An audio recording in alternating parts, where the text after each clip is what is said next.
मित्रों, गुजरातनी धरती पर घणा मंदिरों आवेला छे, जेमां दरेक मंदिरनो एक अलग ज इतिहास होय छे।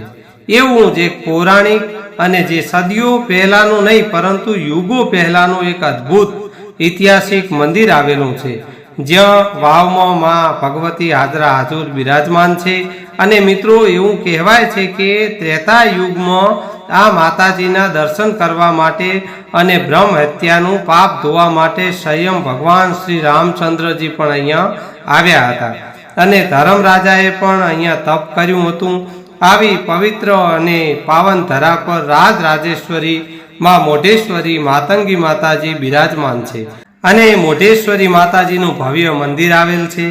तो मित्रों, आजना विडियोना माध्यमथी आपने घरे बैठा मोढेश्वरी माताजीना दर्शन करावशुं अने अमने स्थानिक लोको अने पुजारी बापा पासेथी जे कंई आ मंदिर विषे इतिहास विषे माहिती मळशे ते आपने जणावशुं। तो मित्रों, विडियो में तमे जोड़ायेला रहेजो अने आ विडियो ने मित्रों अंत सुधी निहाळजो अने विडियो ने लाइक करजो अने आ विडियो ने वधुमां वधु शेर करजो, जेथी करीने अन्य लोको पण आवा धार्मिक स्थळ विषे जाणी शके अने दर्शन अर्थे पधारी शके। अने साची श्रद्धाथी मित्रों कॉमेंट बॉक्स में जय मोढेश्वरी मां जय मातंगी मां लखवानुं भूलता नहीं। मित्रों, मोढेश्वरी माताजीनुं मंदिर महेसाणाना मोढेरा गाममां आवेलुं छे। मित्रों, मोढेश्वरी माताजी मातंगी में एवं कहेवाय छे के मूढ़ ब्राह्मणों वैश्य क्षत्रियोना कुलदेवी छे। मित्रों, हालनु मोढेरा जेनुं त्रेता युग में सत्य मंदिर, द्वापर युग में वेद भुवन अने कलयुग में मोहरेकपुरना नामथी ओळखातुं हतुं तथा धर्माण्य अने हाल जे मोढेराना नामथी ओळखाय छे। मित्रों, दंतकथा अनुसार एवं कहेवाय छे के अहींया जे हालनुं जे मोढेरा गाम छे त्यां मोढेराना नामथी जे ओळखाय छे ते धर्माण्य नगरी में कर्णाट नामना दैत्य राक्षसनो खूब ज त्रास हतो। ते प्रजाने खूब ज त्रास आपतो हतो। तेनाथी प्रजा हैरान परेशान थई गई हती। ब्राह्मणोना होम हवનમાં विघ्न करवा लाग्यो। स्त्रीओ पुरुषोना जोड़ाने त्रास आपतो, दंपतीने उपाड़ी जतो अने बाळकोने खाई जतो। आ दैत्यना त्रासथी सौ ब्राह्मणों भेड़ा मळी श्री माता पासे गया अने श्री माताए ब्राह्मणोनी व्याथा कथनी सांभळी खूब ज क्रोधित थया अने तेमना क्रोधने कारणे तेमना मुखमांथी अग्नि ज्वाळाओ प्रगट थई अने अग्नि ज्वाळाओ प्रगटी अने तेमांथी मातंगी उर्फे मोढेश्वरी नामनी एक शक्ति प्रगट थई। मातंगी मां मोढेश्वरी माने 18 हाथ हता। श्री मातंगी माताजीए कर्णाट दैत्यनो वध कर्यो अने प्रजाने राक्षसना भयथी मुक्त करी दैत्यना त्रासमांथी मुक्त करी। मित्रों, मोढेश्वरी माताजीना नामनो अर्थ एवो थाय छे के मूठ एटले सात्विक शक्ति अने ईश्वरी एटले संपन्न। सात्विक शक्ति थी संपन्न एवो अर्थ थाय छे। मित्रों, मोढेश्वरी माताजीनुं प्रागट्य महासुद तेरसना दिवसे थयुं हतुं अने हाल पण मोढेरा मोढेश्वरी माताजीनो पाटोत्सव आ दिवसे उजववामां आवे छे। अने मित्रों, एवुं कहेवाय छे के आ स्थळे यमराजाए एटले के धर्मराजाए 1000 वर्षनुं प्रचंड तप आदर्युं हतुं। एटले इंद्र राजाने पोताना इंद्रासननी बीक लागी त्याथी धर्मराजानुं तप भंग करवा माटे स्वर्गनी अप्सराओने मोकली, परंतु ते सफल न थई। त्यारे धर्मराजाए इंद्र राजाने जणाव्युं के मारे तमारुं राज जोतुं नथी, मारे तो मात्र देवाधिदेव महादेव शिवना दर्शन करवा छे। तेथी भगवान शिवे धर्मराजाने दर्शन आप्या अने वरदान मागवानुं कह्युं। त्यारे धर्मराजाए कह्युं के हे भगवान, आ तपोभूमि ने मारा नाम साथे जोड़ी आपो अने तमे पण अहींया वास करो। तेथी भगवान भोळियानाथे ते भूमिनुं नाम धर्माण्य आप्युं अने पोते स्वयंभू उत्पन्न थईने धर्मेश्वर नाम धारण करे अहींया वास कर्यो। अने पछी त्रेता युगमां मित्रों भगवान श्री रामचंद्रजी अने माता सीताजी तथा बंधुओं साथे रावणनो नाश करी ब्रह्म राक्षस मार्यानुं प्रायश्चित करवा माटे आ धर्माण्य तीर्थमां पधार्या। तेओ धर्माण्यमां दाखल थया ते वखते एवुं कहेवाय छे के तेमना विमानो मंद पड़ी गया, वाजिंत्रो धीमा पड्या अने हाथी घोड़ा वगैरे अटकी गया। त्यारे आवुं जोईने भगवान श्री रामचंद्रजीए आश्चर्य थयुं। तेमणे महाऋषि गुरु वशिष्ठजीने आनुं कारण पूछ्युं। त्यारे गुरु वशिष्ठजीए कह्युं के आ पवित्र तीर्थराज धर्माण्यनो प्रभाव छे।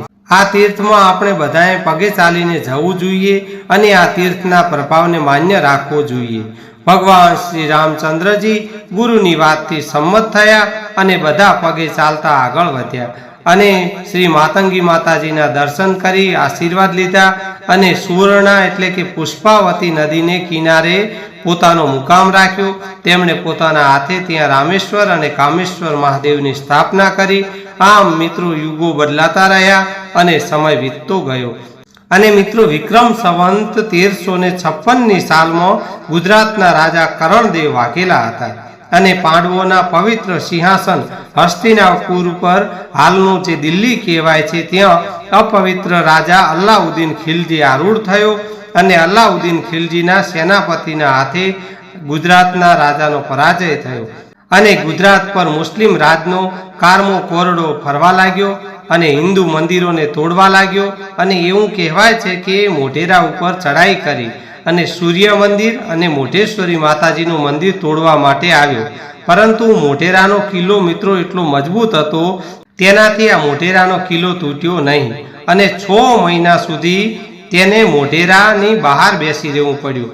અને મિત્રો ટૂંકમાં વાત કરીએ તો આખરે સંધિનો નિર્ણય કર્યો અને કહ્યું કે અમે 6 મહિના સુધી કિલ્લાની બહાર બેસી રહ્યા છીએ અને જે અમારે ખર્ચ થયો છે, જે સૈનિકોનો જે સૈન્યનો તે ખર્ચ થયું છે તે પેટે અમને 5000 સોના મોહરો આપો તો અમે મોઢેરા નહીં ભાગીએ અને અહીંથી અમે નીકળી જઈશું.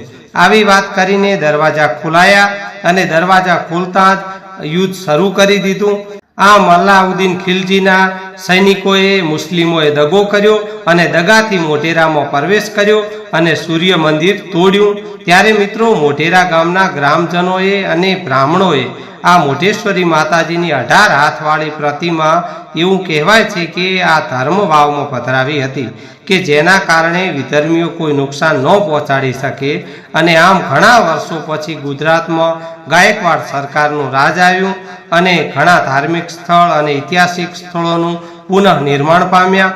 આમ વડોદરાની ગાદીએ પુણ્યશાળી અને પ્રજાપ્રેમી એવા મહારાજ સયાજીરાવ ગાયકવાડ આવ્યા અને તેમણે પણ આવા પૌરાણિક અને ધાર્મિક સ્થળો પર ધ્યાન દોર્યું અને મુસાફરી સહેલાઈથી થઈ શકે માટે રેલવે શરૂ કરી અને લોકો દર્શન અર્થે આવવા લાગ્યા અને ધરમવાવમાં માતંગી માતાજી બિરાજમાન છે માટે શ્રદ્ધાળુઓ ભક્તો અને ખાસ તો બ્રાહ્મણો ત્યાં દર્શન કરવા આવવા લાગ્યા હતા. પરંતુ મિત્રો મંદિરનું નિર્માણ નહોતું થયું ત્યારે એક વકીલ સાહેબે વકીલાતની નોકરી છોડી અને એવું કહી શકાય કે ભેખ લઈ લીધો, જ્યાં સુધી મોઢેશ્વરી માતાજીનું મંદિર નહીં બને ત્યાં સુધી હું માથે પાઘડી નહીં બાંધું અને પગમાં મોજડી નહીં પહેરું.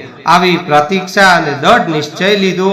આ વકીલ સાહેબનું નામ નથુભાઈ ગિરધારીલાલ હતું, જેમની અથાગ મહેનતથી ફરીથી આ માતંગી માતાજીનું મંદિર નવું નિર્માણ પામ્યું અને વિક્રમ સંવંત 1966માં મહાસુદ 13ના દિવસે માતાજીની મૂર્તિનો પ્રતિષ્ઠા દિવસ ઉજવાયો હતો અને હાલ મોઢેશ્વરી માતાજી ધામ એક સુંદર ધામ બની ગયું છે, જ્યાં બહુ સરસ ખુલ્લી જગ્યા છે, બગીચો છે, બહુ સરસ મંદિર દેખાય છે અને મંદિરની અંદર જઈએ મિત્રો એટલે યજ્ઞકુંડ હવનકુંડ આવેલ છે, માટે હવન કરવા માટે બહુ સરસ સગવડ કરવામાં આવેલ છે અને માતાજીના દર્શન કરવા માટે આપણે નીચે ઉતરીને જવું પડે છે અને ઉપરથી પણ બહુ સરસ માતાજીના દર્શન થાય છે, મન પ્રફુલ્લિત થઈ જાય છે અને કંઈક અલગ જ અનુભૂતિ થાય છે.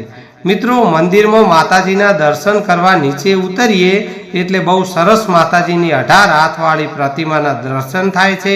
તો મિત્રો તમે પણ મોઢેશ્વરી માતાજીના દર્શન કરી લો અને કોમેન્ટ બોક્સમાં સાચી શ્રદ્ધાથી જય મોઢેશ્વરીમાં જય માતંગીમાં લખી દો. અને મિત્રો બાજુમાં વાવ આવેલી છે, જે આપ વિડીયોમાં પણ જોઈ રહ્યા છો, જ્યાં વાવ આવેલી છે, જ્યાં રાજરાજેશ્વરી માતંગીમાં મોઢેશ્વરી માતાજી હાજરા હાજર બિરાજમાન છે. બહુ સરસ મિત્રો વાવ છે. વાવમાં પણ માતાજીની પ્રતિમા બિરાજમાન છે અને સરસ લાઇટિંગ પણ કરવામાં આવેલ છે અને મંદિરની બાજુમાં જ વાવની ઉપર જવાનો રસ્તો છે, જ્યાં સીડીઓ ચડીને જવાનું છે. અને મિત્રો આ વાવને આપને બહારથી પણ અમે બતાવશું. આ તો મિત્રો વાવના કોઠા છે જ્યાં માતાજી બિરાજમાન છે અને મિત્રો મંદિરની પ્રદક્ષિણા કરીએ ત્યાં પણ અદ્ભુત પ્રતિમાઓ કંડારાયેલી છે અને દેવી દેવતાઓની સ્થાપના કરેલી છે। આપ જોઈ શકો છો મિત્રો વિડીયોમાં પણ જોરદાર મિત્રો મંદિર છે। મિત્રો આપણે પૂજારી બાપા અને ટ્રસ્ટીઓની પરમિશન લઈને આ વિડીયો શૂટ કરેલ છે, કારણ કે મિત્રો અહીંયા મંદિરના જે ગર્ભગૃહ છે, આ જે નીચેનો ભાગ છે ત્યાં શૂટિંગ કરવા આપતા નથી અને આપ બહારનું શૂટિંગ કરી શકો છો, પરંતુ મિત્રો આપણે પરમિશન લઈને આ શૂટ કર્યું છે।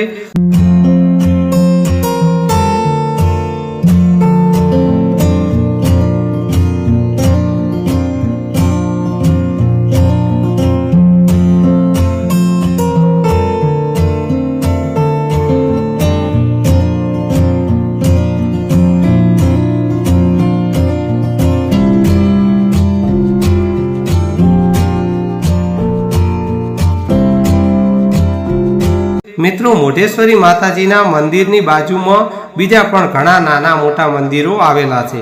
આ ભટારિકા માતાજીનું મંદિર છે।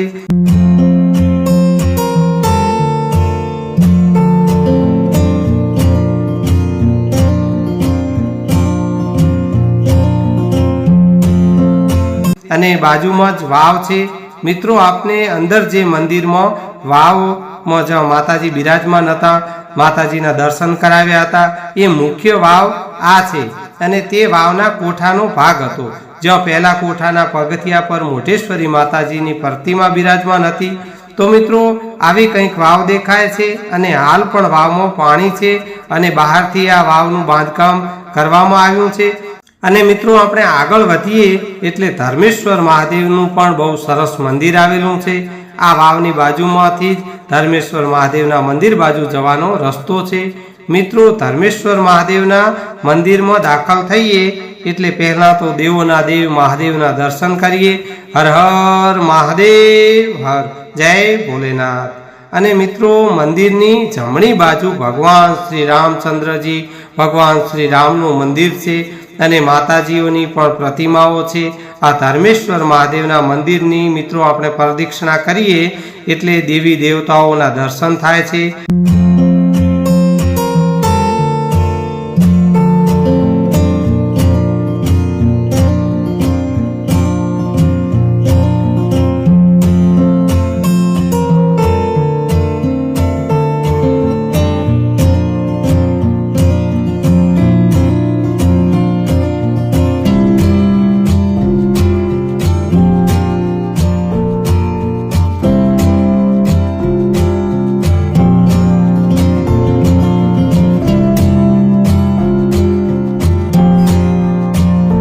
અને મિત્રો ડાબી બાજુએ આ ધર્મેશ્વર મહાદેવના મંદિરની ડાબી બાજુએ મહાબલી વીર હનુમાનજી મહારાજ બિરાજમાન છે। અને મિત્રો મંદિરની બહાર આપણે ભોજનશાળા બાજુ જઈએ એટલે ત્યાં પણ ધરતીના ધણી શેષનાગ નાગ દેવતા ગોગ મહારાજનું બહુ સરસ મંદિર આવેલું છે। અને મિત્રો કોઈ શ્રદ્ધાળુઓ, યાત્રાળુઓ, ભક્તો દૂરથી આવતા હોય તો તેમને અહીંયા એટલે કે મોઢેશ્વરી માતાજીના ધામમાં ભોજનની બહુ સરસ સગવડ કરવામાં આવેલ છે। સવાર સાંજ બંને ટાઈમ ભોજન પ્રસાદ આપવામાં આવે છે, જે માત્ર 60 રૂપિયામાં અને સારું એવું જમવાનું હોય છે। 2 શાક, રોટલી, છાશ, દાળ, ભાત અને 1 મીઠાઈ। અને કોઈ ભક્તો દૂરથી આવતા હોય તો મિત્રો તેમને પણ રાત્રિ રોકાણ માટે પણ બહુ સરસ અહીંયા મોઢેશ્વરી માતાજીના ધામમાં સગવડ કરવામાં આવેલ છે। સારી એવી રૂમો બનાવવામાં આવેલ છે, જેમાં એસી વાળી રૂમો પણ છે અને નોન એસી વાળી રૂમો પણ છે। અને મિત્રો ઠંડા પાણીની સગવડ છે અને મંદિરમાં સાડીઓ પણ મળે છે। માતાજીને અર્પણ કરવી હોય, ચડાવવી હોય તો અને પ્રસાદ ધરાવવો હોય તો પણ મંદિરમાં આપને મળી જશે। અને મંદિરમાં ગૌશાળા આવેલ છે। મિત્રો આ ગૌશાળા છે જ્યાં ગાયોની સેવા કરવામાં આવે છે। બહુ સરસ મિત્રો ગૌશાળા છે। બાજુમાં ગાયો માટે લીલું ઘાસ પણ વાવેલું છે, જ્યાં રચકો વાવેલો હોય એવું મિત્રો આપણને દેખાય છે। અને મિત્રો ગાયો માટે પણ ઘણા ભક્તો દાન કરે છે, જે અત્રે ગાયોને ઘાસચારા માટે યથાશક્તિ મુજબ ભેટ લખાવે છે। મિત્રો જો તમે એક દિવસ ક્યાંય ફરવા જવા માંગતા હો તો આ બહુ સરસ અને રળિયામણું આ સ્થળ છે। મિત્રો એક વખત આપ પણ જરૂરથી આવા પવિત્ર અને ધાર્મિક સ્થળે દર્શન અર્થે પધારજો તો આપની મિત્રો પિકનિક પણ થઈ જશે અને દર્શન પણ થઈ જશે। તો મિત્રો મોઢેશ્વરી માતાજીનું મંદિર અમદાવાદથી આશરે 100 કિલોમીટર દૂર અને મહેસાણાથી આશરે 28 થી 30 કિલોમીટર અને પાટણથી આશરે 35 કિલોમીટર દૂર અને બહુચરાજીથી માત્ર 15 કિલોમીટર દૂરના અંતરે આવેલું છે। જે બહુચરાજી પાટણ હાઈવે પર મોઢેરા બસ સ્ટેશનની બાજુમાં મોઢેશ્વરી માતાજીનું મંદિર આવેલું છે। તો મિત્રો આજનો વિડીયો અહીં પૂર્ણ કરીશું અને મિત્રો હું આશા રાખું છું કે આજનો વિડીયો આપને જરૂર પસંદ આવ્યો હશે। તો મિત્રો ફરી મળીશું એક આવા જ નવા વિડીયોમાં। ત્યાં સુધી આપ સૌ મિત્રોને મારા જય મોઢેશ્વરીમાં, જય માતંગીમાં, જય રામદેવ પીર, હર હર મહાદેવ।